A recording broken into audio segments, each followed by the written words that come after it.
যে হুজুর সাল্লাল্লাহু তাআলা আলাইহি ওয়াসাল্লাম আমাদেরকে ইসলাম শিখিয়েছেন। হুজুর সাল্লাল্লাহু তাআলা আলাইহি ওয়াসাল্লাম 40 বছর বয়স হওয়ার পরে তিনি নবুয়তের দাবি করেছিলেন। 40 বছরের আগে কিন্তু তিনি কাউকে বলেননি আমি নবী, আমি রাসূল, তোমরা আমাকে মানো। 40 বছর পর্যন্ত নবী সাল্লাল্লাহু আলাইহি ওয়াসাল্লাম নিজেকে একজন কমপ্লিট ম্যান হিসাবে প্রমাণ করিয়েছেন যে আমি মানুষ।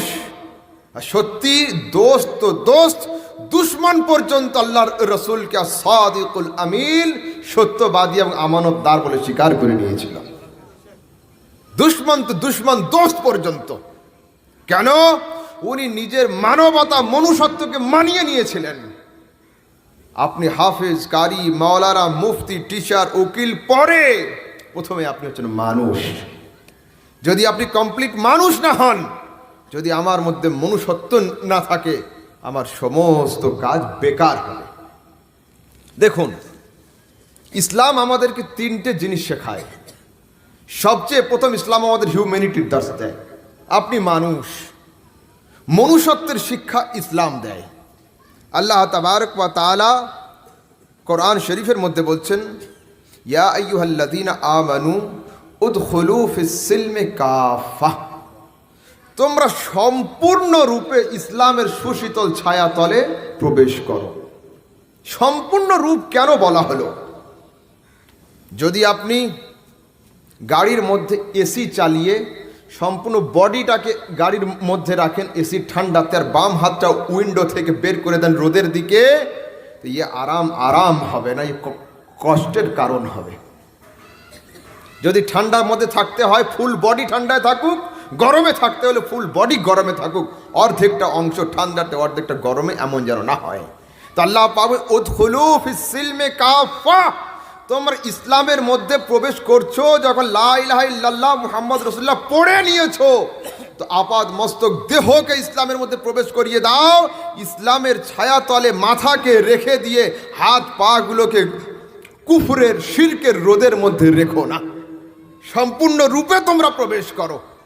আল্লাহ পাক বলেন ইন্না দীনা ইনদাল্লাহিল ইসলাম, নিশ্চয়ই আল্লাহ পাকের কাছে মনোনীত দিন হলো ইসলাম।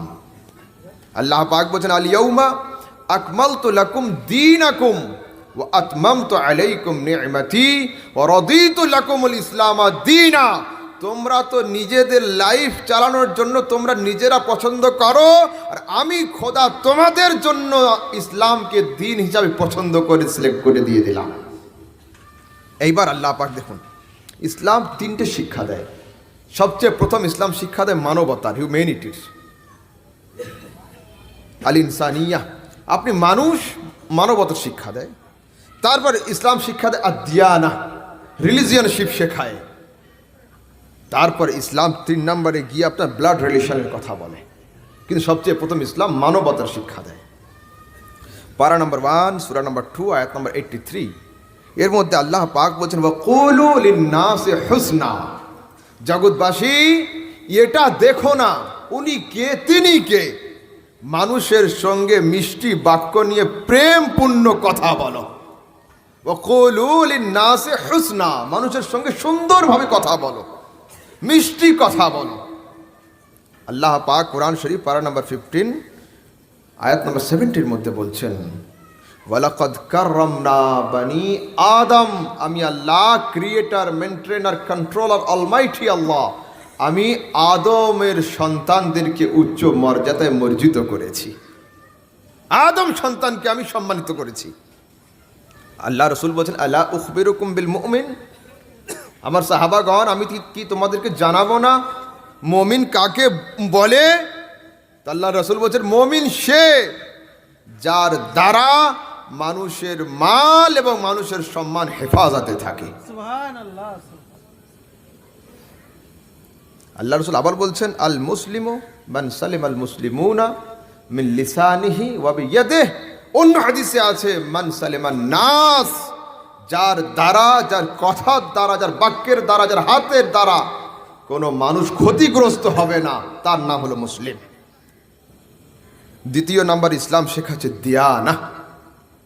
যখন তুমি একজন ইনসানে কামিল হয়ে গেলে, মানুষ তুমি হলে, সেই সময়ে আল্লাহ রসুল সাল্লাল্লাহু তাআলা সাল্লাম হাদিসে বলছেন, তার আগে কোরআন, আল্লাহ পাক বলছেন ইন্নামাল মুমিনুনা ইখওয়া। যখন তোমরা মুসলমান হয়ে গেলে, মানবতার অধিকারকে কমপ্লিট করলে, এইবার ইন্নামাল মুমিনুনা ইখওয়া, মুসলমান ভাই ভাই, মুমিন ভাই ভাই। ফাসলিহু বাইনা আখওয়াইকুম, যদি তোমাদের নিজেদের মধ্যে কোনো সমস্যা হয় তোমরা নিজেরা সমাধান করে নিও, তোমরা কোনোদিন কাফেরের কাছ থেকে ইনসাফ পাওয়ার ইচ্ছা করো না, কোনোদিন নয়। কিন্তু এই জিনিস বর্তমান সমাজে নেই। আমার উলামায়ে কেরামদের কাছে হাত জোড়ো করে অনুরোধ করে বলবো, জাওয়াজ, মুস্তাহাব্বাত, ফুরু এর মধ্যে ইখতিলাফ হতে পারে, ইখতিলাফ যেন মুখালিফত না হয়। इख्तिलाफ जायज़ है फिल जवाज, फिल फुरू, फिल मुस्तहब्बात, मगर इख्तिलाफ में मुखालिफत ना आए। इमाम अबू हनीफा और इमाम शाफी में इतना बड़ा इख्तिलाफ था कि अलग अलग मजहब कायम हो गया। ये बानी मजहब बन गए, उधर बानी मजहब बन गए, उम्मत बट गई, कोई हनफी हो गए तो कोई शाफी हो गए। मगर जब इमाम शाफी इमाम आजम की बारगाह में बादल मौत तशरीफ लाते तो अपना मजहब को छोड़कर हनफी बन के नमाज पढ़ते। लोगों ने पूछा, ऐ इमाम आप तो बानी मजहब है, आप अपना मजहब तर्क क्यों कर रहे हैं? इमाम शाफी का जवाब था, ताज़ीम ले साहिब हादल मकाम, अरे इस कब्र वाले की इज्जत में हम अपना मजहब को तर्क कर रहे हैं।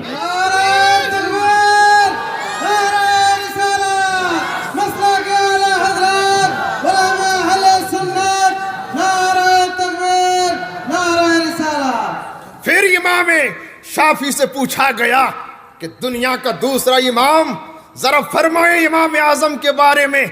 तो इमाम आजम की वफात के बाद इमाम शाफी फरमाते हैं, मन अरादा अन यतबहर फी इल्म अल फिक्ह फहुवा यालु अबी हनीफा। अरे मशरिक से लेकर मगरिब तक, स्टार्ट ऑफ द वर्ल्ड से लेकर एंड ऑफ द वर्ल्ड तक इल्म फिक़ह में अगर कोई माहिर होना चाहे तो सबसे पहले उसको अबू हनीफा का बेटा बनना पड़ेगा। इमाम आजम अबू हनीफार सम्मान केमन? अरे इमाम शाफिर संगे इमाम अबू हनीफार एत इख्तिलाफ छिलो मसलाते, আকিদাতে, ফুরুতে আলাদা আলাদা মাযহাব কায়েম হয়েছিল।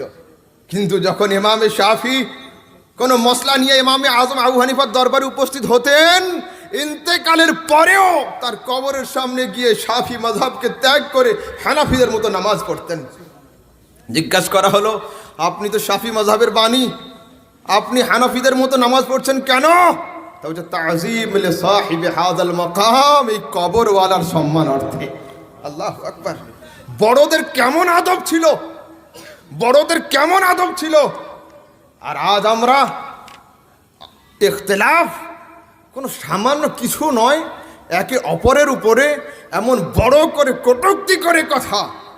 আজ আমি আমাদের এই রাবেতার মাধ্যম থেকে উলামায়ে কেরামদের বলবো, তলাবা ইজামদেরকে বলবো যে আসুন আজ আমরা প্রতিজ্ঞা করি, আমাদের জুবান নরম করে ফেলি। আজ আমাদের চলা বলা দেখে লোক যেন আমাদের মানতে বাধ্য হয়, এবং বড়দের আদব, ছোটদের স্নেহ যেন কোনো সময় করতে আমরা না ভুলি।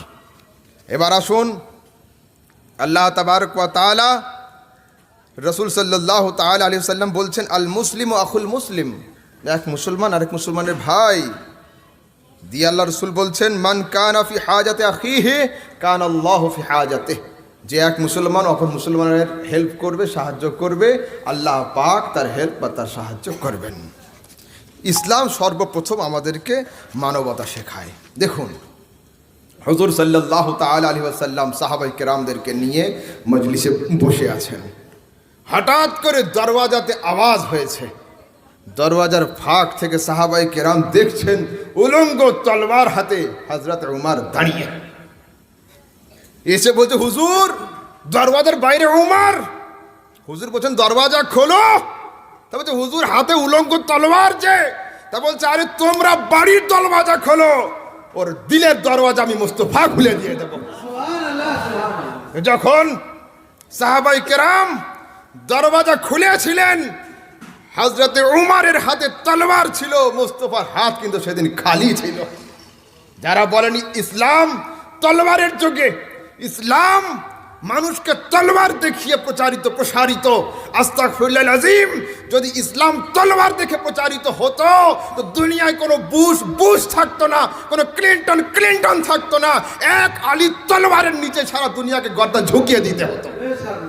ইসলাম তলোয়ার নয়, কিন্তু হ্যাঁ ইসলাম তলোয়ার। কোন তলোয়ার? আরে যেদিন হযরত উমর রাসূলের দরবারে এসেছিলেন, উমরের হাতে তলোয়ার ছিল, মুস্তাফার হাত সেদিন খালি ছিল। আল্লাহর রাসূল উমরকে লোহার তলোয়ার নয়, মুহাব্বতের তলোয়ারে জবাই করে দিয়েছিলেন। মুহাব্বতের তলোয়ারে জবাই করে দিয়েছেন। আল্লাহ তাবারক ওয়া তাআলা রাসূলের চেহারা মুবারকের দিকে তাকানোর পরে উমর নিজের লোহার তলোয়ারকে রেখে দিয়ে বলছেন, আশহাদু আল্লা ইলাহা ইল্লাল্লাহ ওয়া আন্নাকা রাসূলুল্লাহ। এই মুস্তাফা, আজ আমি কবুল করে নিলাম তোমার আল্লাহ এক আর তুমি হচ্ছ তার প্রেরিত দূত। আমাদের যেন চরিত্র এই হয়। আমার রাসূলের ইনসানিয়ত, রাসূলের হিউম্যানিটি কেমন ছিল? হযরত বেলাল রাদিয়াল্লাহু তাআলা আনহু তখন বেলাল হননি।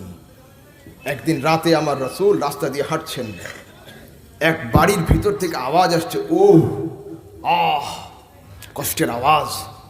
আল্লাহ রাসূল হালকা হাতে দরওয়াজায় হাত দিয়েছেন, দরওয়াজা খুলে গিয়েছে। দেখছে একজন গোলাম জাতা পিষছে। আল্লাহ রাসূল সাল্লাল্লাহু আলাইহি সাল্লাম কাছে গিয়ে বলছেন, কি হয়েছে তোমার? 3 দিন থেকে আমার দেহে জ্বর বইছে, কিন্তু মনিব খুব অত্যাচারী, যদি কাজ না করি আমার উপর জুলম হবে, তার চাবুকের ভয়ে আমি কাজ করছি। আচ্ছা তাই? বলছে তুমি একটু সরে বসো, জাতাটা আমার হাতে দাও। আমার রাসূল জাতা হাত থেকে নিয়ে সারা রাত জাতা চালিয়ে দিয়েছেন। ফজরের আজান হয়েছে, হুজুর বেরিয়ে চলে গিয়েছেন। দ্বিতীয় দিন আবার আল্লাহ রাসূল এসেছেন, ওই সময় আবার এসে ওকে বসিয়ে রেখে হুজুর সারা রাত জাতা চালিয়েছেন। যখন চলে যাচ্ছেন ইনি বলছেন, আপনি কে? এই আরবে এত দয়াবান মানুষ, আপনার পরিচয় দিন। হুজুর বলছেন, আজকের পরিচয় নয়, আগামী কাল আসবো, পুরা রাত তোমার হেল্প করব, যাওয়ার সময় অবশ্যই পরিচয় দিয়ে যাব। তৃতীয় দিন কাজ কমপ্লিট করার পরে যখন মুস্তাফা চলে যাচ্ছেন, পিছন থেকে জুব্বাখানা ধরে নিয়েছেন। আপনি কাল ওয়াদা করেছিলেন যে আমার পরিচয় দিবেন, বলুন আপনি কে? তা বলছে, আমি হচ্ছি মুহাম্মদ ইবনে আব্দুল্লাহ সাল্লাল্লাহু আলাইহি ওয়াসাল্লাম, এই যুগের রাসূল। তা উনি বলেছিলেন যে শুনুন, আমি এখন একজনের বাড়ির দাসত্বে আছি, এই মুহূর্তে আমি আপনার সঙ্গে যেতে পারছি না, বাড়িওয়ালার কাছে আমার দেহ রাখলাম, আপনার হাতে আমার দিলকে বিক্রি করে দিয়ে দিলাম। সেই দিন মুস্তাফার হাতে হাত দিয়ে কলমা পড়ে নিলেন। এইবার আল্লাহ তাবারক ওয়া তাআলা রাসূলের তত্ত্বাবধানে উমাইয়ার বাড়ির দাসত্ব থেকে বেলালকে সরিয়ে আনা হলো। বিক্রি হওয়ার পরে মালের দাম কমে যায়, মূল্যহীন হয়ে যায়, কিন্তু বেলাল নিজের অবস্থার ভাষাতে বলছেন, যতদিন পর্যন্ত আমি উমাইয়ার বাড়ির দাস হিসাবে ছিলাম, কেউ আমাকে জিজ্ঞাসা করেনি, আরে হাবশার কালো লোকটা, তোর নাম কি একবার বল, তোর অ্যাড্রেস কি একবার বল। কিন্তু যেদিন আমি বাজারে মুস্তাফাতে বিক্রি হয়ে গিয়েছি, সেদিন দুনিয়া তো দুনিয়া, জান্নাতের 70টা হুর পর্যন্ত আমার অ্যাড্রেস নেওয়া শুরু করে দিয়েছে। শায়ের বলছেন, জব তক मैं बिका न था कोई पूछता न था, तुमने मुझे खरीद कर अनमोल बना दिया। আরে যতদিন পর্যন্ত আমি বাজারে মুস্তাফাতে বিক্রি হয়েছিলাম না, ততদিন আমি মূল্যহীন ছিলাম। মুস্তাফার হাতে বিক্রি হওয়ার পরে দুনিয়ার বেলাল নয়, আখিরাতের হেলাল হয়ে গিয়েছি আমি। ये হচ্ছে শানে মুস্তাফা সাল্লাল্লাহু তাআলা अलैहि वसल्लम। बस আর 5 মিনিট उलमाए किराम से अदबन माजरतन गुजारिश है। জি, বর্তমান সমাজে এত সমস্যা কেন? যারা উলামা খোতাবা, বিশেষ করে যারা বক্তব্য রাখেন, বক্তব্যের লাইনে জয়ীফ রিওয়ায়াত, মওজু হাদিস আর নকল কারামত বলা বন্ধ করুন। अहले सुन्नत की बुनियाद अकीदत पर नहीं है, हकीकत पर है। अकीदत और चीज हुआ करती है, हकीकत और चीज हुआ करती है। मेरा मुर्शिद जैसा कोई नहीं, ये अकीदत है, इसका इनकार ना तो कुफ्र है ना नाजायज है, मगर मेरा रसूल जैसा कोई नहीं, ये अकीदत नहीं, ये हकीकत है। तो हकीकत का इनकार खारिज अन दीन बनाता है, मगर अकीदत का इनकार खारिज अन दीन नहीं बनाता। ये उसूल है। फतवे में भी तब्दीली आ सकती है। तख्तलिफुल फतावा बेइख्तिलाफिज ज़माने वल मकान, জায়গা অবস্থার পরিবর্তনে ফতোয়ারও চেঞ্জিং আসে। বর্তমানে স্টেজে উলামায়ে কেরাম বক্তব্য রাখছেন যে কারবালার ময়দানে ইমামে হোসাইন যখন ইয়া গৌসের নারা দিয়ে তলোয়ার নিয়ে বেরিয়েছিলেন, ইয়েজিদরা পালিয়ে গিয়েছিল। কারবালার ময়দানে ইমামে হোসেন ইয়া গৌসের নারা, এগুলো কি সহি রেওয়ায়াত না ব্রেন মানে? আর এক বক্তা ওয়াজ করছেন মেরাজের রাতে বোরাক খুব লম্পঝম্প করছিল, ভাষা এমন তো অবস্থায় খাজা মঈনুদ্দিন চিশতি গিয়ে বোরাককে বলছে, বোরাক থাম, তোর পিঠে এখন আল্লাহর রসুল উঠবেন। উলামায়ে কেরাম মাযরাত, যারা খোতাবা আছেন এখনো সময় আছে, দরকার পড়লে ওলামাদের সেমিনার করুন, মাসে মাসে একটা করে কি বক্তব্য রাখা হবে ওলামায়ে কেরামদের কাছে ডিক্লিয়ারেশন হোক। আপনারা কি সম্পর্কে বলবেন, মাযহাব সম্পর্কে, মিল্লাত সম্পর্কে, আকীদায়ে আহলে সুন্নাত সম্পর্কে। আরে হিমালয় পর্বতকে নড়ানো সম্ভব হলে হবে, মাসলাকে আলা হযরতকে নড়ানো সম্ভব নয়। আমরা সঠিক রেওয়ায়াত, সঠিক আকীদা ছেড়ে দিয়ে কেন জয়ীফ জয়ীফ রেওয়ায়াত, ভুল ভুল কথা আমরা লোককে শোনাবো? সহিহ হাদিস কি আমাদের সপক্ষে নেই? নেই, আলহামদুলিল্লাহ আছে।